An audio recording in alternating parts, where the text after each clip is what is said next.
Tromel screen.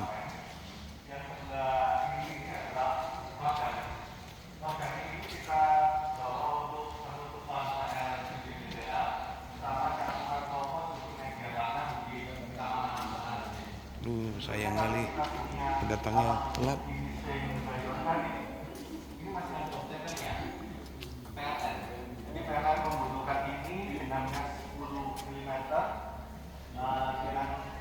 Komposisi di bawah 20% untuk kandungan plastiknya. Jadi ini masih ada plastiknya.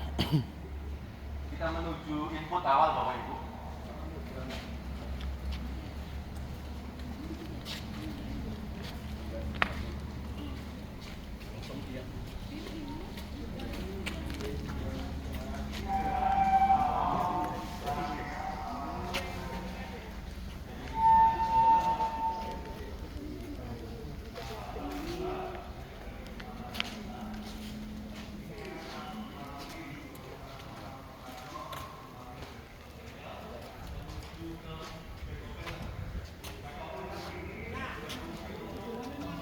Ini udah dipisah kalau ini udah plastik semua nih yang ini, Pak. Iya kayaknya. Yang ini Masih campur. Masih campur ya?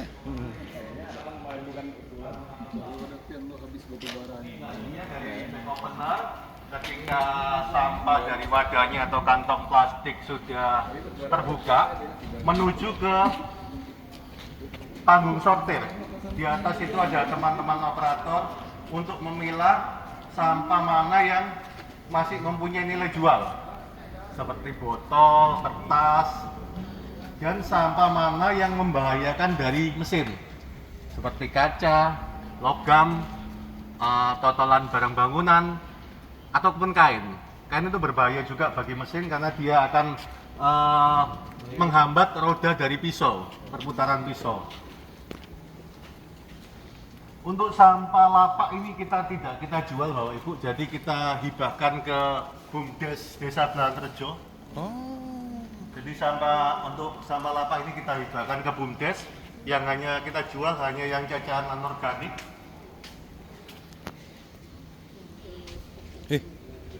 Intinya dari mesin ADF itu ada di mesin vertical chopper. Di mesin vertical chopper ini sampah yang telah dipilah dari sampah lapak akan dipilah secara otomatis mana yang organik dan mana anorganik. Di mesin vertical chopper ini ada mesin pencacah dan ada blower.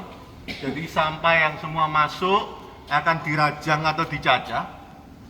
Kemudian ada blower yang berfungsi untuk meniup sampah yang lebih ringan, otomatis sampah berupa plastik atau kresek-kresek. Untuk sampah yang sifatnya berat, organik, dia akan turun masuk ke mesin pengering. Kita pengeringnya ada dua sistem, ada spinner dan rotary dryer.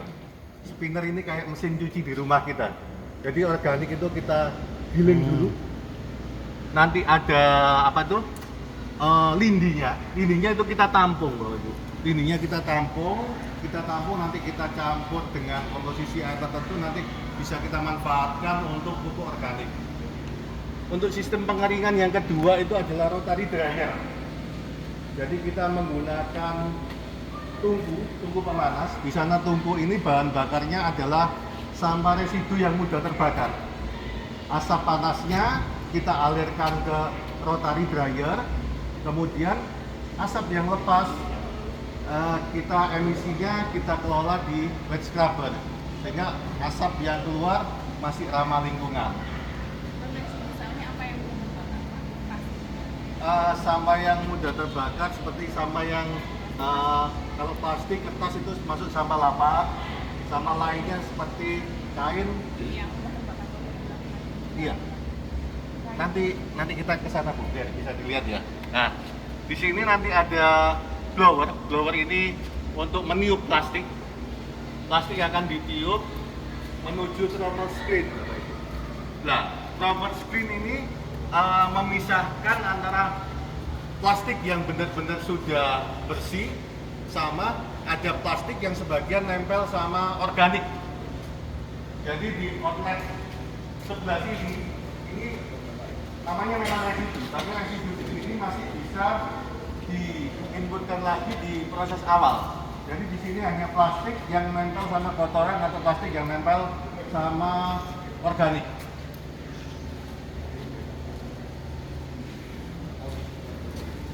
Untuk output selanjutnya ini adalah berupa kacang plastik. Jadi di thermal screen ini selain mengayap, juga di sana ada blower. Blower ini kemudian akan dihubungkan dengan distorter. Distorter ini hanya penghubung aja, penghubung antara sampah yang ditiup menuju crusher. Kalau nggak ada distorter kan otomatis sampahnya yang pasti akan berhamburan. Nah, ini cuma untuk menghubung aja, menghubung dengan crusher. Jadi di crusher ini sampah plastik akan dipotong sesuai dengan ukuran yang dikehendaki sama off-taker. Jadi ukuran kurang lebih 5 cm Bapak Ibu. Jadi untuk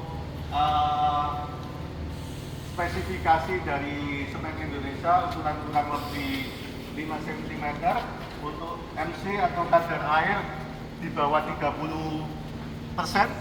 Untuk sampah plastik yang keluar dari output ini masih 45 sampai 50% kadar airnya. Jadi kita butuh untuk diangin-anginkan, Pak. Jadi diangin-anginkan kalau musim kering ini 1-2 hari sudah MC-nya sudah di bawah 30%.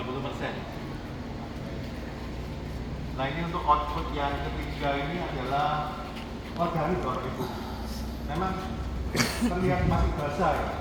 Kalau kita nggak ada 2 sistem pengering, ini malah semakin kayak bubur. Semakin kayak bubur. Jadi ini kekeringannya masih sekitar 50%. Ini uap panas yang keluar dari rotary dryer akan naik melalui cerobong. Di cerobong ada pengendali emisinya berupa wax scrubber. Kita bisa ke luar tangga untuk melihat tentang itu. Berarti ini rotary dryernya yang ini yang hijau. Untuk alat yang ada di TPST semua dari APBD. Tandanya mendukung. Memang komitmen kepala daerah itu diperlukan ya. Kalau kita nggak ada komitmen dari kepala daerah, kita nggak mungkin kayak gini. Mengolah sampah itu pun kita nggak bisa BEP. BOP pun itu kita masih jauh. Yang utama adalah kita mengurangi jumlah timbulan sampah yang masuk ke TPA. Kalau kita hitung-hitungan bisnis, nggak akan mungkin loh itu. Listrik semua, Pak.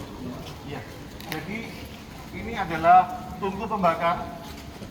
Nah, ini yang tadi Bapak Ibu, ini adalah sampah yang mudah terbakar sebagai bahan bakarnya atau asapnya untuk mengeringkan di rotary dryer. Untuk kebutuhan listrik di TPST Belarejo ini adalah 147 kVA.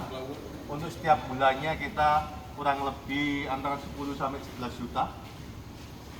Untuk tenaga operasional dari mesin ada 12 orang dengan digaji 2 juta per bulannya. Semua di bawah Dinas Lingkungan Hidup, Bapak Ibu. Ini yang jadi PR kami Dinas Lingkungan Hidup. Kita masih belum ada payung hukum terkait siapa pengelola TPST. Jadi TPST yang selama ini kita ada TPST Belarejo, ada TPST GP, ada TPST di Bawean, itu masih di bawah kendali UPT TPA. Jadi kita masih berproses untuk membuat perbuk terkait dengan kewenangan pengelolaan daripada TPST itu sendiri. Sekilas itu Bapak Ibu yang bisa saya jelaskan. Mungkin ada yang bertanya, kita berdiskusi aja, kita saling berbagi ilmu Bapak Ibu. Saya mohon maaf tidak menggurui, tapi saya menyampaikan apa ya pengalaman saya. Monggo Bapak. Jadi TPST ini outputnya ada berapa Pak tadi Pak? Output dari TPST ada cacahan anorganik yang dibeli sama Semen Indonesia. Ada organik yang kita gunakan untuk layering TPA sama untuk media tanam di taman-taman kota. Ada sampah lapak yang kita hibahkan ke BUMDes Desa Belarejo sebagai bentuk komitmen sosial kami terhadap mereka. Satu hari berapa ton Mas? Sampah yang masuk di sini rata-rata 10 sampai 15 ton Pak per hari. Ya Pak, sekali beroperasi ini dibutuhkan berapa menit Pak? Berapa jam sekali Iya. Jadi gini Pak, teman-teman di sini Senin sampai Jumat beroperasi jam 7 sampai jam 2. Jam 7 sampai jam 12 mereka operasional mesin. Jam 12 sampai jam 1 istirahat. Jam 1 sampai jam 2 itu harus bersih-bersih mesin Pak. Nah, kenapa kok ada maintenance setiap hari untuk bersih-bersih mesin? Ketika kita tidak membersihkan ini, besok teman-teman akan kewalahan. Mesin pasti ada kemacet atau apa. Karena memang sampah yang kita kelola masih sampah yang tingkat kadar airnya tinggi sekali. Terus juga kita juga melakukan perawatan dengan mengasah pisau. Pisaunya ada 2, pisau di vertical chopper sama pisau yang ada di crusher. Kalau pisau di crusher itu tiap 2 minggu sekali itu kita asah. Untuk pisau yang ada di vertical chopper itu 6 bulan sekali itu kita asah. Itu jadi maintenance yang ada di perawatan mesin RDF ini. Untuk operator-operator yang memakai mesin ini apa ada kata sendiri atau kata sendiri gitu? Iya Bapak Ibu. Jadi untuk teman-teman yang di sini tidak ada diklat khusus. Mereka hanya diberi wawasan sampah mana yang membahayakan mesin, sampah mana yang tidak membahayakan mesin, itu aja. Yang pasti di sini wajib ada teknisi khusus 1 orang yang paham mengenai instalasi listrik, bro. Karena semua peralatan dari mesin ini kita menggunakan listrik. Ketika ada salah sedikit mengoperasionalkan, ya bisa nanti mesin akan berakibat macet atau kerusakan di fasilitas lainnya.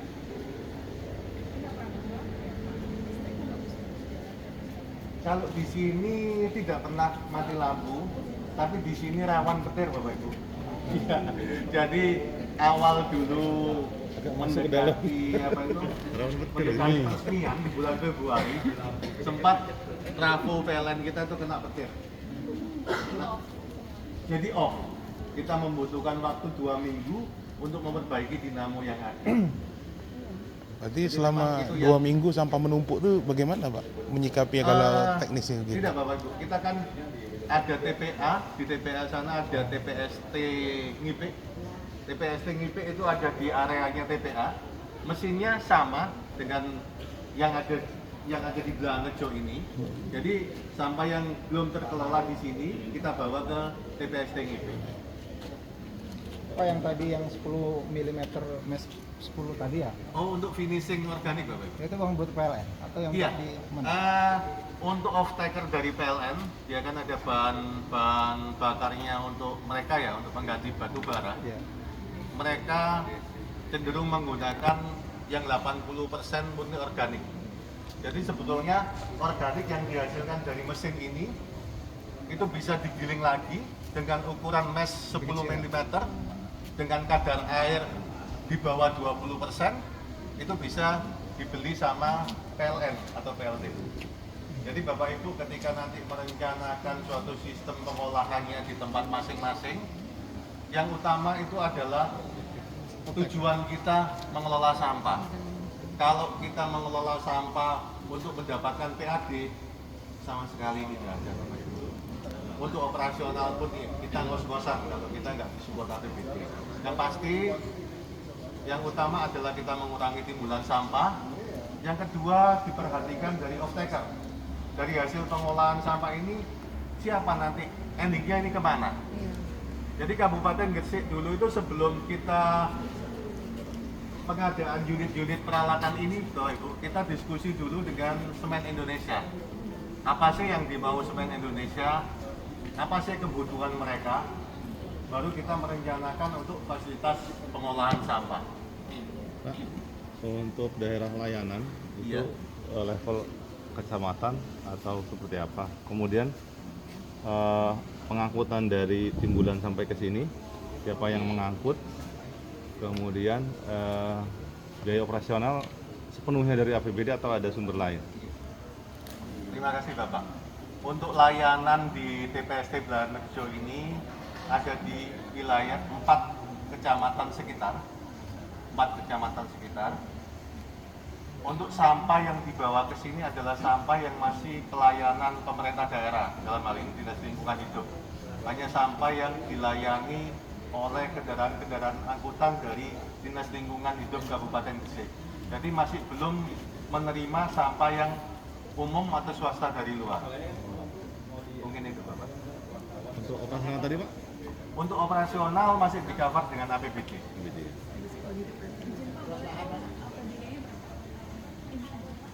Oh, biaya operasional dalam setahun? Oh ininya Pak. Iya.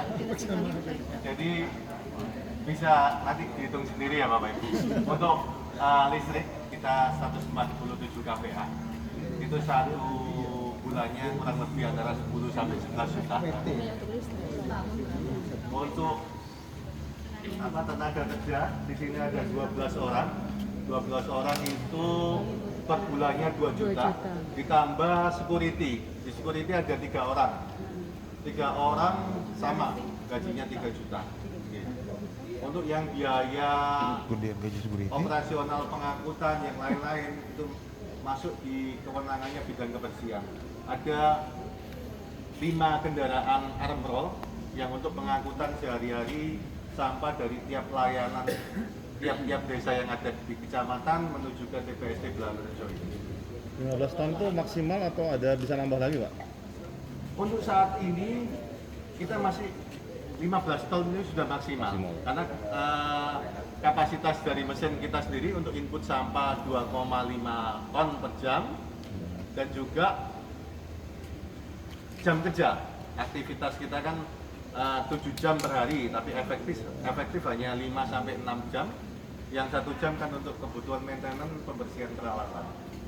Jadi Sabtu minggunya kalau Sabtu kan kita setengah hari, untuk sampah yang sebagian Sabtu dan Minggu kita alihkan ke TPST yang ada di TPA NGP. Kalau TPA kita kan buka 7 hari Pak, kita buka 7 hari di TPA itu Senin sampai Minggu, di TPA nggak ada liburnya, meskipun tanggal merah, Idul Fitri pun kita tetap masuk. Kasihan teman-teman kita yang ada di TPA, termasuk saya. Iya. Untuk luas lahan di sini adalah 1,5 hektar Bapak. Mohon doanya juga, kita juga akan mengajukan anggaran ke Kementerian PU. Di sini yang masih terbangun kurang lebih 600 meter persegi, jadi sisanya masih banyak, masih 800 sekian. Masih kita pengajuan anggaran untuk pembangunan mesin pengolahan sampah dengan berbasis FDF juga. Karena kebutuhan dari semen Indonesia untuk FDF yang berupa cacahan plastik ini cukup tinggi. Pak tadi kan sampah masuk itu 15 ton ya per hari. Iya, Tadi maksimal 15 ton. 15 ton. Iya. Kemudian hasilnya per jam itu 2,5 ton ya. Iya, input sampah untuk kapasitas mesin input sampahnya 2,5 ton per jam, Pak. Jadi kurang lebihnya sampah di sini antara 10 sampai 15 ton yang masuk. Yang masuk yang keluar yang jadi Ya, hasil. untuk hasilnya itu yang organik itu sekitar 45%. Untuk yang cacahan plastik yang dibeli semen itu kisaran 19 sampai 20%. Residu yang tidak bisa dikelola di mesin itu ada 35%. Sisanya sampah lapa yang kita hibahkan ke BUMDes. Yang di belakang Bapak Ibu sekalian ini adalah sampah residu. Itu nanti tetap kami bawa ke TPA.